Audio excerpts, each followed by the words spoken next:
Evangelho de Jesus, conforme escreveu Lucas, capítulo de número 5, verso de número 37, diz o seguinte: E nenhum homem põe vinho novo em odres velhos. De contrário, o vinho novo romperá os odres e se derramará, e os odres se perderão. Mas vinho novo deve ser posto em odres novos, e ambos serão preservados. Meu lindo, eu preciso chamar a atenção sua para algumas coisas logo nesse começo. A primeira delas é que quando o vinho é deitado ou colocado dentro de um odre velho, o que a Bíblia vai dizer é que o odre se rompe, mas ele não fala do vinho que cai no chão.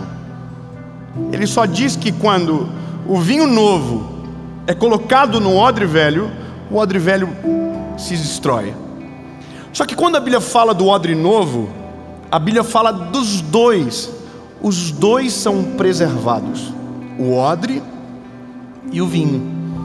Eu quero ser bem prático com você. Nós estamos em 2024. Essa é a primeira série do ano e eu estou muito feliz de ser aqui. E eu vou te contar um negócio. Quando estava terminando o ano de 2023, eu tinha todas as mensagens para 2024 de todas as séries. Sabe o que é isso? A gente está falando de cerca de 80 mensagens prontas para ser gravadas. E quando chegou no final do ano, o Senhor falou no meu espírito: deleta tudo.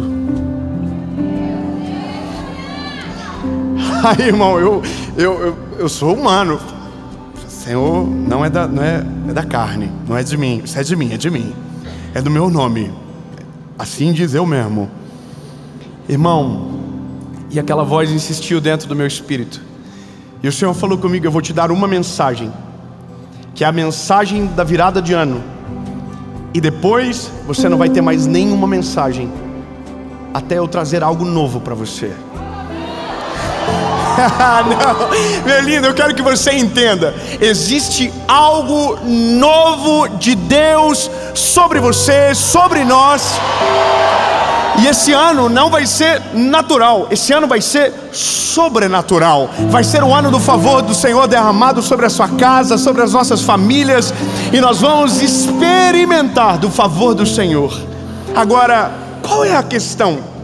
Para o vinho novo ser derramado, o odre precisa ser substituído. Porque não adianta o Senhor derramar algo sobre nós se o casco não estiver pronto. Sabe o que é interessante? Você pesquisa um pouco, coisa rápida de pesquisa, você já descobre que o odre, quando ele envelhece, ele rechaça, assim, ele resseca.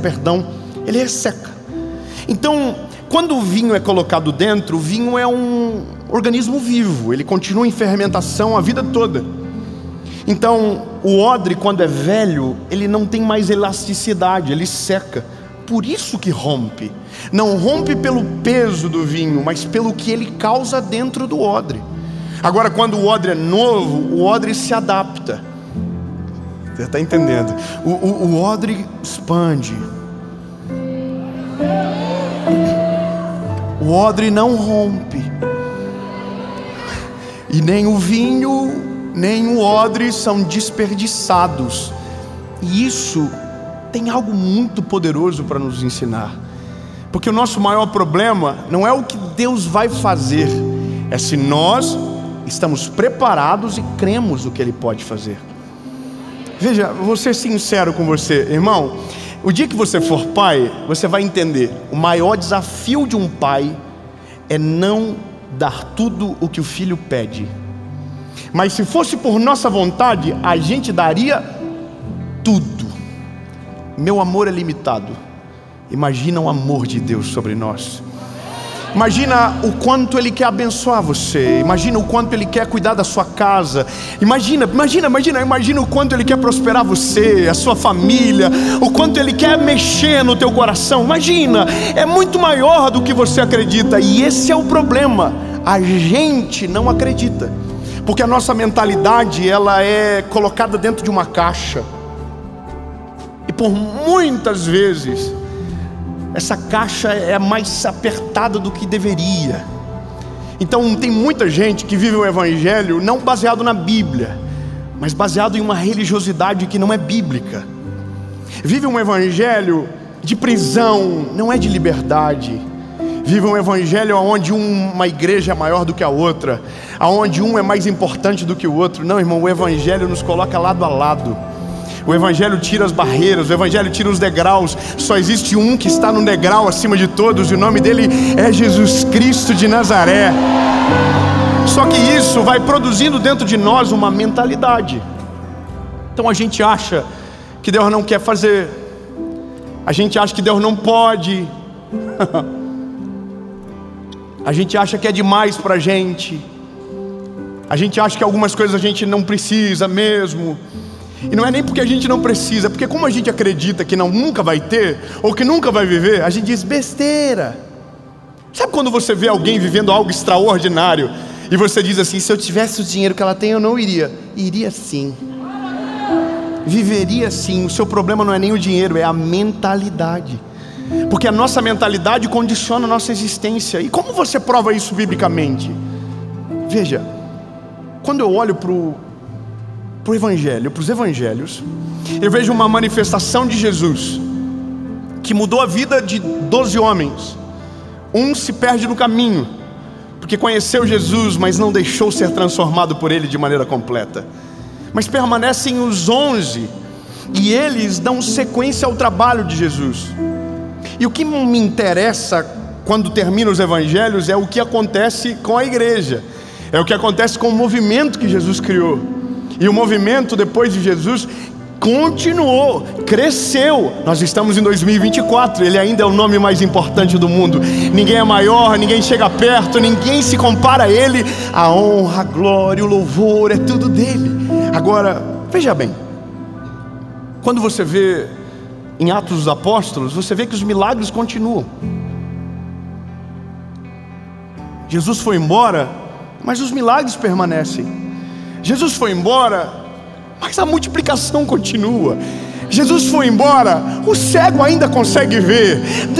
O Senhor foi embora, mas o surdo volta a ouvir. O Senhor foi embora, mas aquele que era miserável, o Senhor coloca no lugar de honra. Porque Ele não foi embora do jeito que a gente acredita. Ele foi preparar o nosso lugar e deixou conosco o Espírito Santo. Você entende? O Espírito Santo, que é o nosso melhor amigo, nosso paracleto, nosso ajudador, aquele que convence quando a gente está tomando uma decisão errada, do pecado, da justiça e do juízo. Mas veja bem, a Bíblia vai contar a história de um garoto, de um rapaz que é coxo, em Atos capítulo 3. Esse rapaz que é coxo, ele ficava na porta todos os dias. E aí você vai observar o que a Bíblia narra. Quem conta diz: olha, esse rapaz que era coxo era levado à porta todos os dias, e nessa porta ele pedia esmolas. Então imagina a cena comigo. Um jovem rapaz que tem uma deficiência que não é uma limitação completa, é uma pequena limitação, mas não é completa. Ele está na porta porque é levado para aquele lugar todos os dias, e a maior expectativa que ele tem é que o copinho dele se encha de esmola. Quem pede esmola normalmente ou levanta a mão, ou levanta algum elemento para que seja preenchido. Então a expectativa do paralítico, do coxo, não é andar. O coxo nem passa pela cabeça dele que um dia ele pode andar direito. Não passa pela cabeça do coxo que ele pode encontrar alguém cheio de Deus no caminho, que mude a história dele. Por quê? Porque ele não tem como sonhar isso. Porque a mentalidade dele é de paralítico. por mais que seja coxo.